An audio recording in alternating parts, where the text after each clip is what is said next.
Ce fut le deuxième plus grand défi du quinquennat d'Emmanuel Macron après les Gilets jaunes. La réforme des retraites est finalement présentée en Conseil des ministres ce vendredi. La réforme met en place ce qui était une promesse de campagne d'Emmanuel Macron. La quarantaine de régimes existants est remplacée par un régime universel. Exit les trimestres de cotisation et place au point pour ce né après 1975. 1 euro cotisé ouvre les mêmes droits pour tous, martèle le président depuis 2017. Philippe Aghion, l'un des inspirateurs de la réforme, rappelle quel était le but à l'origine. Les individus changent de travail plusieurs fois dans leur vie, combinent plusieurs métiers, passent de travail à formation.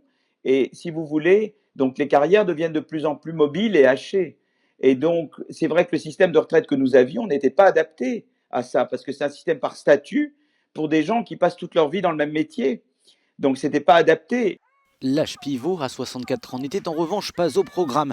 Une mesure qui a conduit le gouvernement à se mettre à dos tous les syndicats, y compris les réformistes de la CFDT, qui sont pour le système universel. L'âge légal de départ à la retraite reste à 62 ans, quand il est de 65 voire 67 chez nos voisins européens. Le principe de l'âge pivot instaure une décote pour ceux qui partent à 62 ans, tandis que ceux qui attendent 64 obtiennent une retraite à taux plein.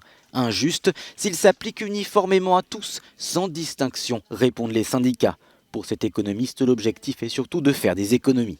Le nouveau système, comme il va s'appliquer qu'aux personnes nées à partir de 1975, le gouvernement essaye de prendre des mesures de réduction des pensions avant 2037, avant même l'instauration du nouveau système. Les opposants contestent également la nouvelle méthode de calcul des pensions qui prendra en compte l'ensemble de la carrière et non plus les 25 meilleures années ou les 6 derniers mois. C'est travailler plus longtemps pour gagner moins, selon eux. Pour sortir de la crise, plusieurs concessions ont été faites aux policiers, aux marins ou encore aux enseignants. Le Premier ministre Édouard Philippe a quant à lui retiré provisoirement l'âge pivot, mais charge aux partenaires sociaux de trouver un moyen de parvenir à l'équilibre du système des retraites d'ici à 2027. Une réforme qu'Emmanuel Macron souhaite mener à son terme, malgré l'opposition d'une majorité de Français. Pour le rendre plus fort,